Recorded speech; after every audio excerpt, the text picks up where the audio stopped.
வணக்கம் நண்பா. எங்கள் வீட்டோட ஃப்ரண்ட் டோர் வந்து ஒர்க் பண்ணியிருந்தோம். ஸோ இதோட காஸ்ட் எவ்வளோ ஆச்சுன்றத கம்ப்ளீட்டாக இந்த வீடியோவில் எக்ஸ்பிளைன் பண்ணுறேன். நீங்கள் நம்ம சேனல் ஃபஸ்ட் டைம் பார்த்தீங்கன்னா மறக்காம லைக் அண்ட் சப்ஸ்கிரைப் பண்ணிட்டு பாருங்கள். ஸோ டே 1 வந்து பார்த்திங்கன்னா 2 லேபர் வந்திருந்தாங்க.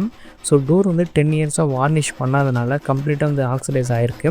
ஸோ இந்த ரெட் கலர் ஃபுல்லாக தேய்ச்சி எடுக்கிறதுக்கு ஒரு நாள் ஆகும் சொல்லியிருந்தாங்க. ஸோ ஃப்ரண்ட் அண்ட் பேக் வந்து பார்த்திங்கன்னா ஒரு நாள் ஃபுல்லாக தேய்ச்சி எடுத்துட்டாங்க. ஸோ இதுக்கு அவங்க பார்த்திங்கன்னா ஏஷியன் பிராண்ட்ஸ்லேருந்து வரக்கூடிய இந்த ரோல் ஃப்ளெக்ஸின்னு சொல்லுவாங்க. அது வந்து உப்பு காகிதம் மாதிரியே இருக்குது. அதை வச்சு நல்லா உட்டு மேலே வந்து தேய்ச்சி எடுத்திருந்தாங்க. ஸோ ஆர்ட் ஒர்க்கெல்லாம் தேய்ச்சி எடுக்கிறது கொஞ்சம் டைம் ஆகிடுச்சு.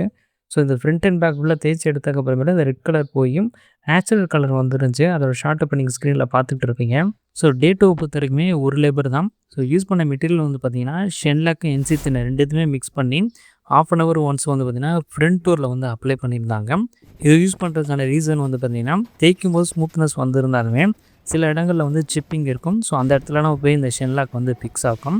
ஸோ இதுக்கே வந்து ஆஃப் டே ஆயிடுச்சு. ஆஃப் டேக்கு மேலே வந்து பார்த்திங்கன்னா ஸோ ஃப்ரண்ட்டில் இருக்கக்கூடிய அந்த வாசப்படி ஃபுல்லாக வந்து இந்த உப்பு தலை வச்சு தேய்ச்சிருந்தாங்க. இந்த டோருக்கு வந்து கலர் கொடுக்குறோன்னு சொல்லியிருந்தாங்க. ஸோ அதுக்கான ஆம்பர் வந்து அப்ளை பண்ணியிருந்தாங்க. ஸோ இந்த ஒரு விஷயம் வந்து பார்த்திங்கன்னா சில இடங்கள் பிரைட் பண்ணியிருந்தாலுமே சில இடங்களில் ரொம்பவுமே டார்க்காக போயிடுச்சு. ஸோ இந்த ஒரு விஷயம் எனக்கு சுத்தமாக பிடிக்கல. அவங்கள்ட்ட கேட்கும்போது இது மறுபடியும் ரிட்ரீவ் பண்ண முடியாதுன்னு சொல்லிட்டாங்க. ஸோ வேறு வழி இல்லாமல் அதை அப்படியே விட்டாச்சு. டே ஒன் ஒர்க் வந்து பார்த்திங்கன்னா காலையில் ஷீலா தான் 5 கோட்டிங் ஃப்ரண்ட்டில் மட்டும் அப்ளை பண்ணிவிட்டு ஸோ சைட்ஸில் வந்து பார்த்திங்கன்னா தேய்ச்சி எடுத்துருந்தாங்க. ஸோ இதுக்கு வந்து பார்த்திங்கன்னா டே 2 வந்து கம்ப்ளீட் ஆகிடுச்சு. டே 3 பொறுத்த வரைக்குமே 2 லேபர் வந்திருந்தாங்க. 2 பேருமே கொஞ்சம் வேலை அதிகமாக இருந்துச்சு.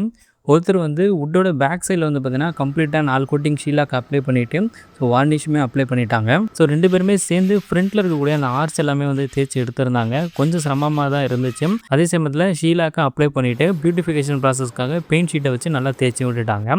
ஸோ டே 3 பொறுத்த வரைக்குமே பேக் சைட் ஃபுல்லாக வார்னிஷ் அப்ளை பண்ணிவிட்டு ஃப்ரண்ட்டில் இருக்கக்கூடிய அந்த ஆர்ச் எல்லாமே தேய்ச்சிட்டு ஷீலாக்கு வந்து அப்ளை பண்ணியிருந்தாங்க. கடைசியாக போகும்போது அந்த கலர் வந்து கொஞ்சம் டவுன் பண்ணுறதுக்காக மேலே வந்து எல்லோ கலர் வந்து ஃப்ரண்ட் பக்கம் மட்டும் அப்ளை பண்ணிட்டு போயிருந்தாங்க. டே 3ல வேலை அதிகமாகவே இருந்துச்சு. 2 பேருமே நல்லா செஞ்சுருந்தாங்க. பட் இருந்தாலுமே ஒரு சின்ன போர்ஷன் மட்டுமே தேய்க்காமல் விட்டுருந்தாங்க. நாங்கள் டே 4 அன்றைக்கி ஒரு லேபர் இருந்தால் போதும்னு சொல்லி ரெக்வஸ்ட் பண்ணியிருந்தோம். டே 4 அன்றைக்கி 2 பேரும் வந்திருந்தாங்க. ஒர்க்கும் எடுத்துக்கிட்டிங்கன்னா ஃப்ரண்ட்டில் வந்து பார்த்திங்கன்னா ஒரு கோட் வார்னிஷ் பண்ணியிருந்தாங்க. ஆல்மோஸ்ட் ஒர்க்கெல்லாம் வந்து பார்த்திங்கன்னா 1 மணிக்குள்ளேயே வந்து பார்த்திங்கன்னா கம்ப்ளீட் ஆயிடுச்சு. இருந்தாலுமே சாப்பிட்டுட்டு வந்துட்டு 1 hour எக்ஸ்ட்ரா வந்து ஒர்க் பண்ணுற மாதிரி காமிச்சிட்டு அப்படியே கிளம்பிட்டாங்க. அன்றைக்கி டே வந்து பார்த்திங்கன்னா ஃபுல் சேலரி தான் கொடுக்குற மாதிரி இருந்துச்சு.